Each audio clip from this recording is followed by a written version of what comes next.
Greetings, fellow Forex Power Play members. I hope you've all had a very good day in the markets and you've had a good start to your Power Play experience. I know a few of you, we've been going back and forth with some emails today trying to get your Power Play software set up, and that's fine. But I think the majority have already been in the markets today. So we're going to start with our first video update, and what a day to have an update because the markets have behaved very nicely. Pretty much all of the majors has given us a move, and all of them apart from the euro dollar have actually made us money. The euro made us money in the end, but initially it did give us a little bit of pain, but we'll talk about that in any case. So let's start off by looking at the Aussie dollar. Now early on in the session, so in this morning's sessions, actually the Australian dollar wasn't setting up. That was kind of moving sideways. We didn't get the power play indicator up here in the top right hand corner. It wasn't telling us to go short. So it wasn't really something that we were looking at. However, bring on this afternoon and the indicator goes red in the top right hand corner there. We're then waiting for the market to make a move down below the power line, this guy over here. And once it makes a move below the power line, we're then looking for an entry, a short entry beneath one of these support or resistance levels. Now in reality, you could have taken any of them. We weren't really looking to these down here because it would have left quite a large stop, to be honest with you. So this was the one that made the most sense because it's sort of like a cluster of levels coming together. So you would have been in there below 93.93. Your stop above 94.01. So you've got pretty much like an 8 pip stop there. And depending on whether you're going for 1.5 to 1 or 2 to 1, personally we recommend initially in the beginning going for 1.5 to 1 so that you really get your strike rate up there and you build a lot of confidence in the system. And as you can see there, then rallies on, drops off a cliff, and pays you really very, very quickly. So that was a nice one on the Aussie dollar there.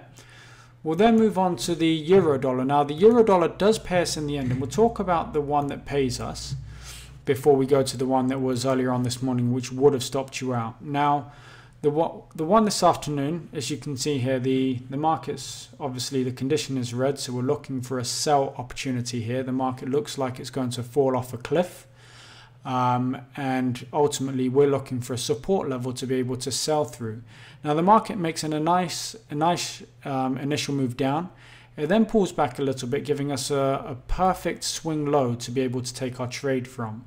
So now we can see that momentum's in the market, the indicator's confirming that momentum there, and ultimately we're looking for a break below the lows. We get the break below the low here, we're looking to place our stop beneath or above, one of the resistance lines, and this one makes the most sense. It's a nice clear resistance line there. So we place our stop above there, and then again we're looking for 1.5 to 1 to get your strike rate up. Oops, let's move the chart. To get your strike rate up there, and as you can see, the market hits it very, very quickly. Literally within a few candles, you get 20 minutes of pain where the market comes back on you, but then literally sort of 40 minutes later, it's smashed through and you've hit your profit target. Now, unfortunately, earlier on in the day, you would have taken a loss if you were trading earlier on, and that's this guy over here. So ultimately, the first move of the day was actually this sell below the low here. You've had the market moving down. Now, yes, granted, the market was predominantly below the power line, and we like to see the market pull back above the power line and then give us the entry, but it's a valid signal all the same. The market is tracking below the power line. It then gives us a nice little pullback, offering us a support level that we can sell through. We then get that sell earlier on this morning, so sort of 8 o'clock this morning, the market smashes through that level. We're in there with this sell. You then have your stop above here, which is the most logical swing high. Okay, it's indicated by these red lines over here. Gives us the indication to get short, stop above here. The market then turns around and takes us out really quite quickly. But fortunately, the market then sets up later on and provides us with a second opportunity to be able to get our profit target. And the important thing to understand here is that we are trading with a positive risk reward. So even if you'd only traded the euro dollar today, you'd still come out ahead of the game. You'd still make money taking this trade here because you would have been stopped out on the first one, but the second one would have made you your money back and then some, because we're trading with a positive risk reward, which is what the Forex Power Play is all about. Then roll on with the pound dollar chart. As you can see here, the pound dollar pulls back above the power line. We've got the red indicator, the red traffic light, if you like, in the top right hand corner over here. It's indicating to us that actually the market is quite heavy. The pound dollar looks like it's going to take a little bit of a tumble, so we're looking for a support level to sell through.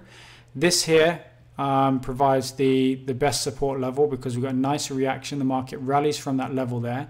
So we know that if the market breaks through that level, which is indicated by this green line here, it's probably going to fall off a cliff. The market smashes through there.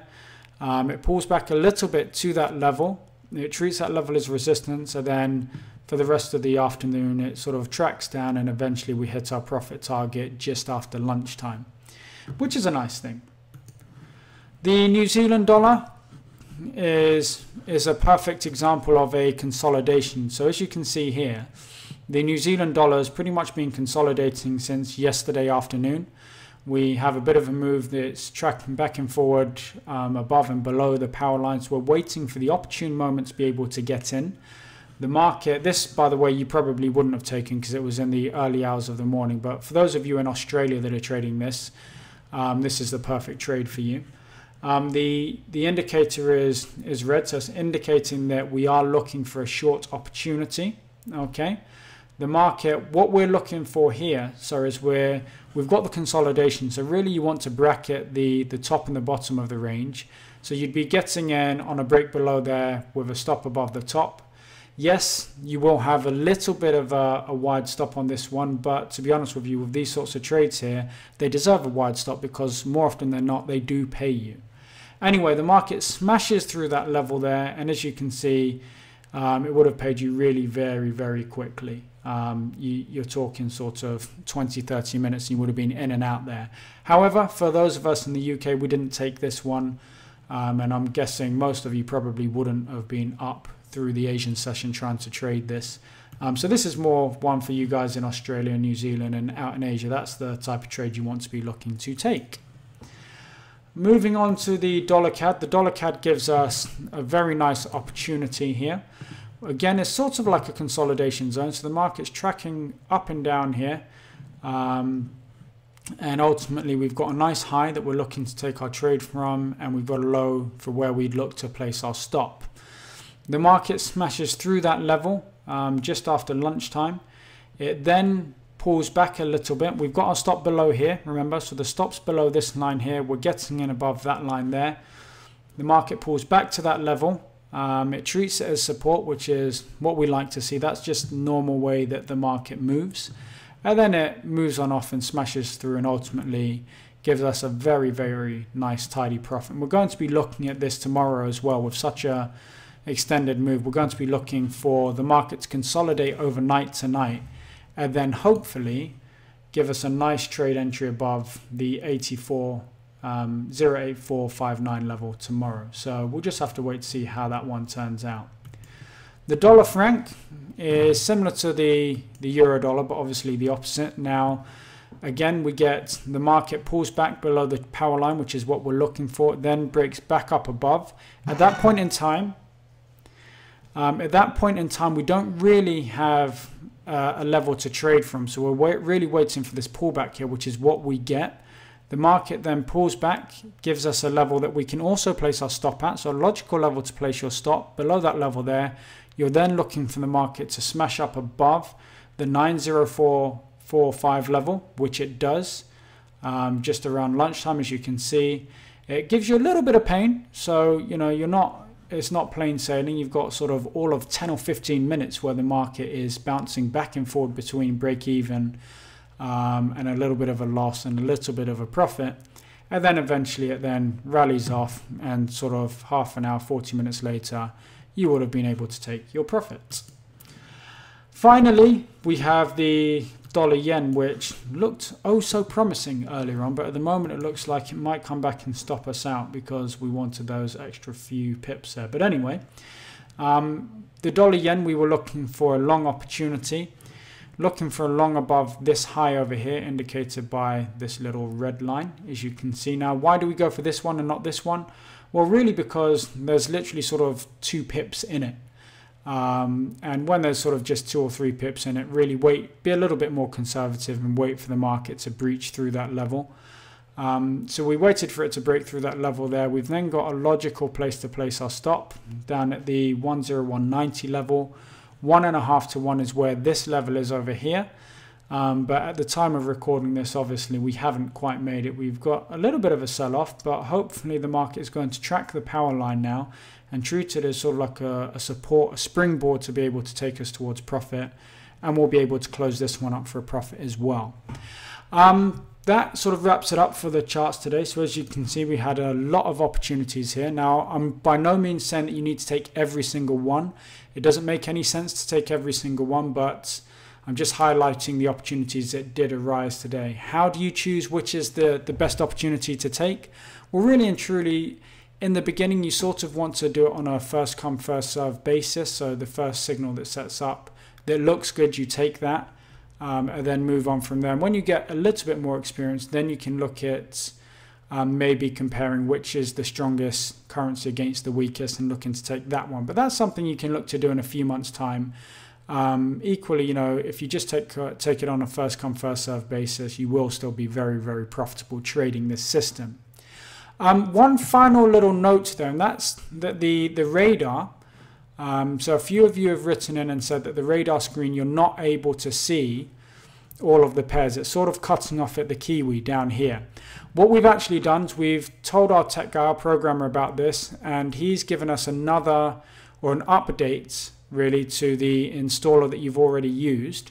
So if any of you are experiencing that problem where you can't see the Kiwi pairs down here and some of the screens cut off, that's because the resolution on your screen is too low. However, we've got a workaround for that, and our tech guys put together a new installer which is now available on the website, on the portal. So if you go back to the portal and download the installer again and just run it again, there's no need to uninstall anything, just run the installer again.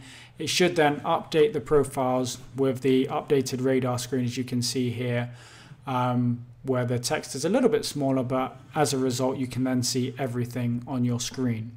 Okay, any questions, drop us an email. Otherwise, thank you very much for watching. We hope to see you all on the webinar on Saturday afternoon, but it's been a great day in the markets, great day to start the Forex power play, and I hope you all managed to bag yourselves your first little bit of profit there, and long may it continue. So thank you very much for watching, and I'll see you all soon. Take care now.